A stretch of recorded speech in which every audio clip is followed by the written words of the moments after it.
One device that I unfortunately didn't get a lot of time with this week, but I need to tell you about, is the Acer Aspire R13, the third version of it, and this is the Skylake version. So let me quickly give you the rundown of our test results, our final score, and some highlights and lowlights of the Aspire R13. So as you can see there, it is a 2-in-1. It looks like a laptop, but it's got this frame around the outside so that when you open it up, you've got the possibility to spin that screen around there and go into one of a number of modes. So there's down like that for, and this is pen enabled, although there's no pen included. Down like that, you've got a tablet mode, which is 1.5 kilograms of rather heavy tablet, and I really wouldn't advise using it like that because it's just not suitable for that. You've got a sort of presentation mode like that, of course. So if I just spin that around there, you can use that to read your news. You can use that to present stuff to customers on this nice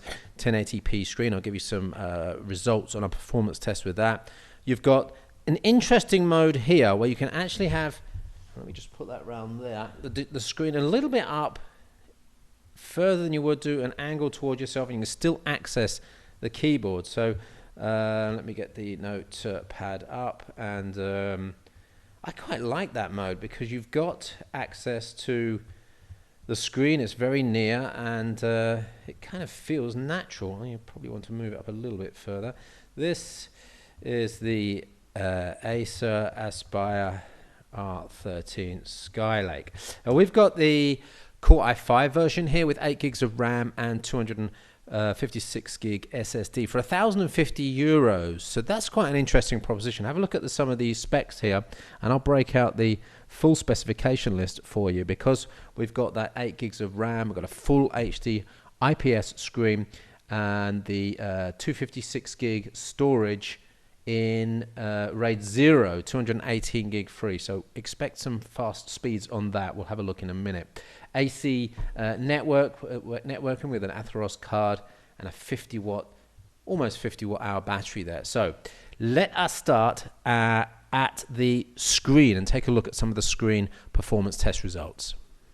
As you can see there, we've got a 339 nits brightness in the middle there, which isn't too bad. Look at the contrast though to see if that's really suitable for outdoor uses. And 1500 is a really nice contrast, so the black levels are really black on this. In terms of color and grayscale accuracy, 5.71 for the colors, and that was a 5.74 for the grayscales. Also not too bad, and out of the box, to have a 5 isn't too bad. There may be some potential to calibrate that even further. Obviously, there's more information on the website. We've got some pictures from outdoor usage, angles, and of course the color calibration file, the ICC file, which you can use to start as a calibration method for your Acer Aspire R13. Across the board, actually, it looks pretty good in terms of comparisons to other devices in the class. So that screen, pretty good there. If we move down to that keyboard, I don't really have to look too far to see that it is quite a basic keyboard here. The throw on the keys is very tight and doesn't really give a lot of feedback. Very solid base unit here, and the mouse pad is acceptable clicks there, but the keyboard not really for typists. Before we take a look at the performance, let's have a look around at the ports because there's something new on this one. We've got Gorilla Glass 3 on the back. Have a look on the side here. We've got full HDMI. We've got USB-C port here. Now that is the new bit, and that's got Thunderbolt behind it as well. So that's a very useful USB-C port. 2 USB 3 ports on this side.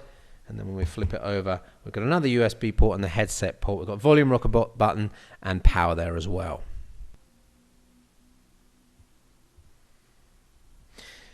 This already feels like a swift device. It's just notebookcheck.net. We'll go there, and I'm getting the feeling I've actually deinstalled McAfee off this, but there's a couple of bits and pieces still running in the background. Let's just scroll through. I'm using Firefox here. Firefox not so smooth on that zooming. But certainly page load speeds really fast there, no problem at all. Let's just have a look at the performance then. Cinebench R11.5 multi CPU 3.21, that's really up there. That's well above the old Ultrabook scores, which were down to 2.4, and that's where we were starting to get acceptable home and office use, so well above home and office basic use there. And look at the OpenGL score, 64-bit 28.06. That's a nice score from the HD 520 graphics inside. PC Mark score of 5130. That hints at a very good SSD speed. So that's the CPU, GPU, memory, and SSD speed taken into account there. And I'm just going to scroll down to the storage device here, which is an M2 SATA, the NGFF long cards. Take a look at that. We've got sequential read speed there of over a gigabyte a second and a 4K write speed of 56.11. Well, no problems there. That's not going to be a bottleneck, and that's really going to leave you free to throw around, not only throw around big files, but it's going to free up background tasks like indexing, like virus checking, and like updates as well. Those tasks that just run in the background doing a lot of small file work, that's going to really help that. If you want details, real details on the GPU performance, check out the full review on Notebook Check. But also take a look at these game scores, which give us an idea of what we're looking at here.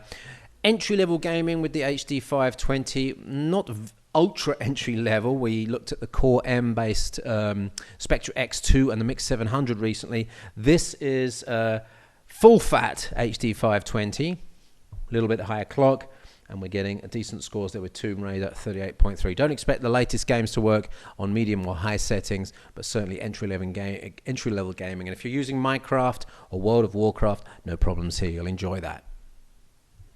Very quickly on noise and temperatures, really nothing to worry about. Not a lot of noise here, not a lot of temperature build-up under load, so good scores there. Let's take a look at the battery life, though, because we've got that 50 watt-hour battery in there, and we should get some pretty good battery life out of this.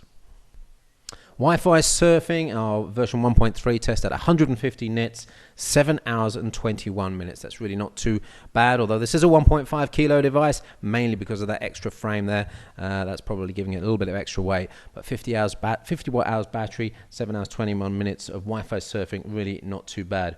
Video playback on that nice screen, well, over 6 hours and 41 minutes in our Big Buck Bunny test. That's an H.264 hardware decoded video file through the HD graphics there. So overall, an interesting looking device, an interesting feeling device, and I get quite excited when I see these multi-use devices that can switch and flip into different modes. It's not that tablet mode that I'm too interested in, but it's presentation modes, casual modes, and this moving that screen up a little bit nearer to the fingers for touch usage while still having extra access to the keyboard, I think is a real advantage. Let's take a look at the pros and cons and our final score for the Acer Aspire R13 Skylake version.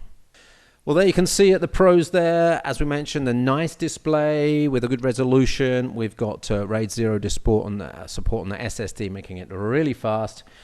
Overall, good workmanship on the device. No creaking, no real major issues in terms of workmanship there.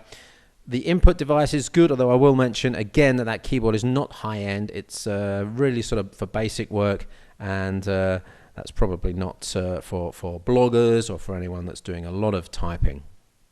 Battery life was good, and Thunderbolt 3 included on that USB port, so that's an advantage over the previous generation R13.